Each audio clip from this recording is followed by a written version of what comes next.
Hello everyone.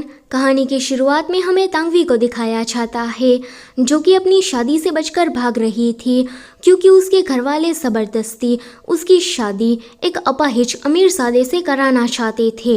तभी ही bodyguard आकर उसे पकड़ लेते हैं कि माफ़ करना मिस, मगर आपको हमारे साथ घर चलना होगा। फिर हमें इस शहर के सबसे अमीर और पावरफुल आदमी जिचन के बारे में बताया जाता है कि वो जल्द ही रोंग फैमिली की बेटी से शादी करने वाला है। वो इतना ज्यादा फेमस था कि उसकी शादी की ये न्यूज़ हर जगह चर्चे पर थी। मिस्टर रोंग तांगवी को मारते हुए कहते हैं कि घर से भागने की तुम्हारी हिम्मत कैसे हुई? तुम्हारी मर्जी हो या ना हो, मगर तुम्हें अपनी बहन की जगह पर जिचन से शादी करनी ही होगी। उसकी बहन कहती है कि जिचन एक दरिंदा है, ऊपर से लंगड़ा भी, भला ऐसे बदसूरत बुढ़े के साथ मैं शादी क्यों करूंगी? अब तुम्हें मेरे लिए बलि का बकरा बनना ही पड़ेगा। अगर तुमने जिचन से शादी करने से मना किया तो हम तुम्हारी दादी माँ का इलाज रुकवा देंगे। ये सुनकर तांगवी कहती है कि प्लीज़ ऐसा मत करना, मैं शादी करने के लिए तैयार हूँ। फिर वो सोचती है कि जिचन भले ही एक दरिंदा हो, मगर मैं उसके साथ अच्छे से रही तो वो भी मुझे ज्यादा तंग नहीं करेगा। शादी वाले दिन ही जिचन का छोटा भाई उसका मजाक उड़ाता है कि देखो तो ये बदसूरत अपाहिज अपने लिए दुल्हन लेकर आया। वो तांगवी से कहता है कि तुमने तो अभी तक ये भी नहीं देखा कि ये कितना ज्यादा बेकार दिखता है, मगर फिर भी तुम उसे शादी करना चाहती हो। जिचन तांगवी से कहता है कि मैं तुम्हें फोर्स नहीं कर रहा, अगर तुम्हें मुझसे शादी नहीं करनी तो कोई बात नहीं। इतना बोलकर वो वहाँ से जा रहा था कि वो सीधा आकर उसे किस कर देती है एंड कहती है कि मैं तुम्हारी वाइफ बनने के लिए तैयार हूँ। अगले सीन में असिस्टेंट उसे कहता है कि आपने मुझे तांगवी का बैकग्राउंड चेक करने को कहा था ना, तो मुझे पता लगा कि वो तो नकली दुल्हन है। वो यहाँ पर अपनी बहन की जगह पर आपसे शादी करने आई है। ये सुन जिचन को गुस्सा आ जाता है कि इन रोंग फैमिली वालों की मुझे धोखा देने की हिम्मत कैसे हुई। जब वो इसके बारे में तांगवी से बात करने जा रहा था कि वो दूर से ही उसकी बातें सुन लेता है, जहाँ तांगवी दादी माँ से कह रही थी कि आप अपना इलाज कराना चालू रखें और पैसों की चिंता बिल्कुल भी मत करें। ये सुन जिचन को लगता है कि शायद ये लड़की कोई गोल्ड डिगर है, इसने मुझसे पैसों के लिए ही शादी की है। जब वो अंदर आता कि वो बड़े प्यार से उसका नाम पुकारती है, मगर जिचन थोड़ा चिढ़कर कहता है कि ये शादी हमारी फैमिली ने कराई है, तो ये बस नाम की शादी है, तुम मुझसे ज्यादा चिपकना मत। वो कहती है कि पर आज तो हमारी पहली रात है। वो कहता है कि तुम्हें लगता है कि तुम मेरे साथ सोने के लिए क्वालिफाइड भी हो, अब से तुम इस घर में अकेली रहोगी। जब वो खाना खाने किचन में जाती कि जिचन का छोटा भाई उसके पास आकर कहता है कि भाभी, मैं जानता हूँ कि वो अपाहिज तुम्हें खुश नहीं रख पाएगा, तो क्यों ना हम दोनों साथ में थोड़े मजे कर ले। वो उसे चाकू मार कर कहती है कि आगे से मेरे पति को अपाहिज कहने की हिम्मत की तो मैं तुझे अपाहिज कर दूंगी। जिचन दूर से ही ये सब कुछ देखकर सोचता है कि लगता है कि मैंने इसे गलत समझ लिया। अगले दिन कंपनी के बाहर वो जिचन को घुमाने के लिए ले गई थी कि कंपनी के ही दो एम्प्लॉयज इन दोनों को साथ में देखकर कहते हैं कि पक्का इस लड़की ने इस अपाहिज और बदसूरत लड़के के साथ पैसे के लिए ही शादी की होगी, वरना कौन ही ऐसा बेवकूफ़ होगा जो कि ऐसे बंदे से शादी करेगा। जिचन कहता है कि तुम इन लोगों की बात पर ज्यादा ध्यान मत दो, कुत्ते तो भौंकते ही रहते हैं। ये दोनों यहाँ पर भी नहीं रुकते, अभी भी इन दोनों की बेइज्जती करने में लगे थे कि उनको डायरेक्टर का कॉल आता है कि तुम दोनों को कंपनी से निकाला जाता है क्योंकि तुम दोनों काम करने की जगह पर गॉसिप्स कर रहे हो। ये सुन इन दोनों को पता लग जाता है कि जिसकी अभी अभी उसने बेइज्जती की वो तो उसकी कंपनी का सीईओ है। आगे ये लोग जिचन का इलाज कराने के लिए डॉक्टर वैन के हॉस्पिटल में चले गए थे। डॉक्टर वैन जिचन को पसंद करती थी। जब वो तांगवी को उसके साथ देखती है तो उसे बिल्कुल भी अच्छा नहीं लगता। जिचन के अंदर जाते ही ये उसे गुस्से भरी नजरों से देखने लगी थी। जब तांगवी जिचन की कंडीशन के बारे में उसे पूछती कि ये कहती है कि मैं तुम जैसी लड़कियों से बात नहीं करती, मैं मेयर को अच्छी तरीके से जानती हूँ, तुमने उसकी जगह पर जीचन से शादी की है। क्या तुमने ये सब कुछ पैसों के लिए किया? वो उसे मार रही थी कि जीचन आकर उसे कहता है कि तुम ठीक तो हो ना। डॉक्टर वैन कहती है कि जीचन, तुम जानते नहीं पर ये लड़की फ्रॉड है, इसने अपनी बहन की जगह पर तुमसे शादी की है। कि वो कहता है कि ये बात मुझे पहले से ही पता है, अब इसने मुझसे शादी की है तो अब से यही मेरी वाइफ है और आगे से तुम इसे तंग मत करना वरना मुझसे बुरा कोई नहीं होगा। आगे तंगवी अपने घर जाकर डैड के पास से पैसे मांग रही थी दादी माँ के इलाज के लिए कि आपने कहा था ना कि शादी के बाद आप मुझे 10 मिलियन देंगे ताकि मैं दादी माँ का इलाज करा सकूं। कि वो कहते हैं कि तुम्हारा पति वो तो बहुत ही ज़्यादा अमीर है, तुम पैसे उसके पास से क्यों नहीं मांग लेती। तंगवी कहती है कि पर आपने पैसे देने का वादा किया था इसलिए तो मैंने जीचन से शादी की। मेयर कहती है कि तुम बिल्कुल अपनी माँ की तरह वैश्या हो, उसने भी पापा से पैसों के लिए ही शादी की थी और तुमने भी जीचन के साथ ऐसा ही किया। उसकी इतनी बड़ी बेइज्जती सुन जीचन सामने आता है जो कि कब से उसकी बातें सुन रहा था। वो मिस्टर रॉन्ग से कहता है कि तो आपने एक नकली दुल्हन से मेरी शादी करा दी। अगर मेरे घर वालों को ये बात पता लगी कि आपने किस तरह से दुल्हन की अदला बदली की तो वो लोग आपकी कंपनी को बैंकरप्ट करके आपको कहीं का रहने लायक नहीं छोड़ेंगे। ये सुन मिस्टर रॉन्ग डर जाते हैं। जीचन कहता है कि शादी के बदले आपने 10 मिलियन देने का वादा किया था ना, तो जल्दी से आप मेरी वाइफ को उतने पैसे दे दीजिए।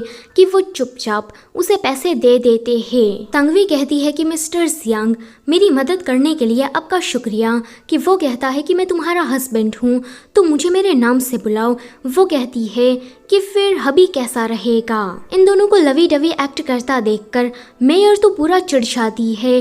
वो कहती है कि तंगवी, तुम जैसी लड़की ही इस जैसे बुढ़े बदसूरत अपाहिज के साथ खुश रह सकती है। ये सुन जीचन अपना मास्क उतारता है। उसका इतना हैंडसम फेस देखकर मेयर के तो होश उड़ गए थे। तंगवी कहती है कि अगर तुम इतने ही ज्यादा अच्छे दिखते हो तो फिर मास्क क्यों पहनते हो। वो कहता है कि ये तो बस अपने दुश्मनों को गुमराह करने के लिए मैंने ऐसा किया, पर अगर मेरी वाइफ ये चाहती है कि मैं मास्क ना पहनूं तो मैं आगे से बिल्कुल वैसा ही करूँगा। यहाँ मेयर पछता रही थी कि उसने इतने ज़्यादा हैंडसम लड़के को अपने हाथ से छाने दिया। अगले ही दिन वो जीचन के घर पर आकर कहती है कि तुम्हारी वाइफ तंगवी वो तो मेरे डैड की बस एक गलती की वजह से पैदा हो गई, मैं रॉन्ग फैमिली की असली वारिस हूँ, तुम उसे डिवोर्स देकर मुझसे शादी क्यों नहीं कर लेते।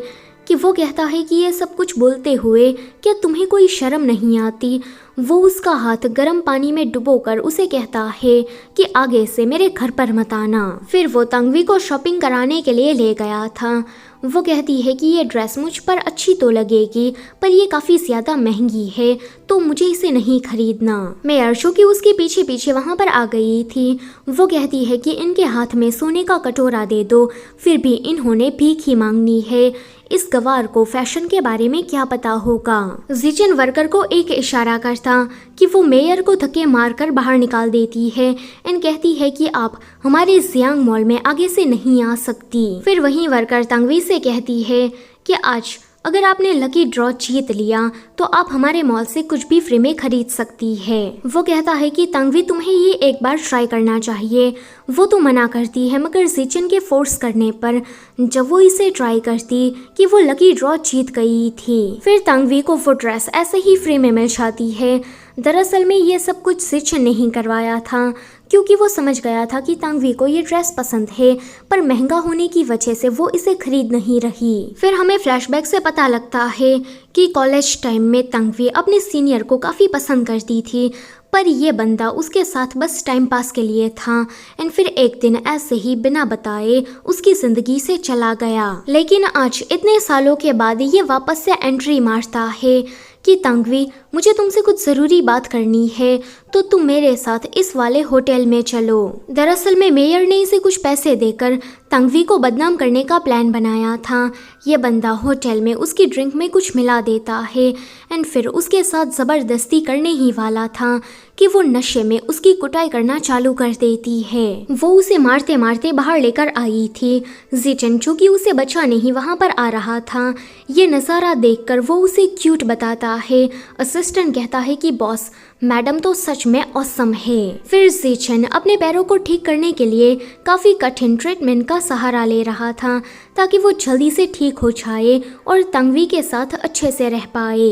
अभी वो अपने असिस्टेंट के साथ इस नेकलेस के बारे में बात कर रहा था कि मैं इसे तंगवी को गिफ्ट में देना चाहता हूँ, मगर ये डॉक्टर वैन अलग ही डेल्यूशन में जी रही थी कि ज़ीचन ने ये मेरे लिए खरीदा है, मतलब कि वो ऑलरेडी शादीशुदा है, भला वो तुम्हारे लिए क्यों कुछ करेगा। जब ज़ीचन तंगवी को वो नेकलेस पहना रहा था कि ये पूरा छलपुन जाती है एंड अगले ही सीन में तंगवी के पानी में कोई पाउडर मिला देती है जिससे उसे एलर्जी हो गई थी। सीसीटीवी फुटेज के जरिए ज़ीचन को जब ये पता लगता है कि ये सारा किया धरा तो डॉक्टर वैन का है कि वो उसे पीनट खाने को देता है, वो कहती है कि ज़ीचन तुम जानते हो कि मुझे पीनट से एलर्जी है, फिर भी तुम मुझे ये खाने को क्यों दे रहे हो? अगर मैंने इसे खाया तो मेरी जान भी जा सकती है।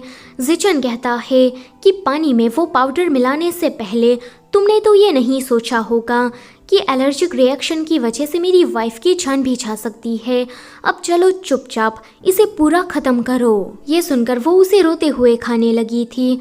अगले सीन में तंगवी को अभी भी खुजली हो रही थी कि वो उसके पास दवाई लेकर आता है एंड उसे किस करके कहता है कि अब बस करो वरना इन्फेक्शन और भी ज़्यादा फैल जाएगा। कुछ दिनों के बाद ज़ीचन को अपने पैरों को ठीक करने का परमानेंट सॉल्यूशन मिल गया था। वो असिस्टेंट से कहता है कि मैं तंगवी को सरप्राइज देना चाहता हूँ। असिस्टेंट कहता है कि आपको वापस से चलता देखकर मैडम पक्का आपके लिए खुश होगी। जब वो घर वापस आता कि तंगवी बड़े प्यार से उसे खाना खिला रही थी कि असिस्टेंट कहता है कि क्या ये हमारे वही गुस्सेल हार्टलेस सीईओ है जिसको मैं जानता हूँ। आगे ज़ीचन अपनी सर्जरी कराने के लिए अब्रॉड जाने वाला था। वो असिस्टेंट से कहता है कि मैं इसके बारे में तंगवी को कुछ बताना नहीं चाहता वरना वो पक्का मेरे लिए परेशान होगी। जब ये अब्रॉड जाने वाली बात डॉक्टर वैन को पता लगती कि वो सीधा मेयर को बताती है एंड मेयर उसके छोटे भाई के साथ मिलकर तंगवी को वापस से बदनाम करने की कोशिश करती है। ज़ीचन का छोटा भाई उसे कहता है कि घरवालों के कहने पर ज़ीचन अब्रॉड सर्जरी के लिए जा रहा है और वो शायद कभी वापस लौटकर नहीं आएगा। मैं एयरपोर्ट जा रहा हूँ तो मैं तुम्हें भी अपने साथ लेकर जाता हूँ। तंगवी कहती है कि पर ज़ीचन ने तो मुझसे ऐसी कोई भी बात नहीं करी कि वो कहता है कि तुम ज़ीचन से एयरपोर्ट पर ही ये सारी बातें पूछ लेना। ज़ीचन को जब इसके बारे में पता लगता कि वो भागकर तंगवी को बचाने के लिए जाता है, तंगवी अभी सोच में डूबी थी कि क्या सचमुच में ज़ीचन अब्रॉड जाने वाला है कि तभी ही इस बंदे की हवस जाग उठती है। वो उसके साथ ज़बरदस्ती कर पाता कि वहाँ पर ज़ीचन आ जाता है। फिर इन दोनों भाइयों के बीच में थोड़ी फाइट होती है जहाँ पर ज़ीचन का छोटा भाई उसे मार रहा था। ज़ीचन अपने अपाहिज पैर की वजह से ज़्यादा देर तक उसे लड़ नहीं पाता एंड उसके हाथों पिट जाता है। तभी ही असिस्टेंट वहाँ पर पुलिस को बुलाकर लेकर आता है जो कि डॉक्टर वैन मेयर और इस छोटे भाई को अरेस्ट कर लेती है। फिर कहानी हमें सीधा 1 साल के बाद की दिखाई जाती है जहाँ पर वो किसी गार्डन में बुक रीड कर रही थी कि उसके पास एक लड़का आकर उसे अपनी गर्लफ्रेंड बनने के लिए पूछता है कि वो कहती है कि माफ़ करना पर मैं तो मैरिड हूँ। यह लड़का कहता है कि मैंने सुना कि तुमने एक अपाहिज और बदसूरत आदमी से शादी की पैसों के लिए, वो तो तुम्हें खुश नहीं रख पा रहा होगा, उससे ज़्यादा अच्छा तो मैं हूँ। वो कहती है कि तुमसे ऐसा किसने कह दिया कि मेरा हस्बैंड एक अपाहिज और बदसूरत है? अगर आगे से मेरे सामने ऐसी बात करी तो मैं तुम पर लीगली एक्शन भी ले सकती हूँ। उस लड़के के जाते ही वहाँ पर ज़ीचन आता है। वो उसे देखकर इमोशनल हो गई थी कि ज़ीचन तुमने आने में इतनी ज़्यादा देर क्यों लगा दी। ज़ीचन की अब्रॉड में सर्जरी सक्सेसफुल हुई थी एंड अब वो वापस से चलने फिरने लगा था। बस इसी हैप्पी एंडिंग के साथ ये कहानी यहीं पर ही ख़त्म होती है। Don't forget to like, share and subscribe. Thank you for watching.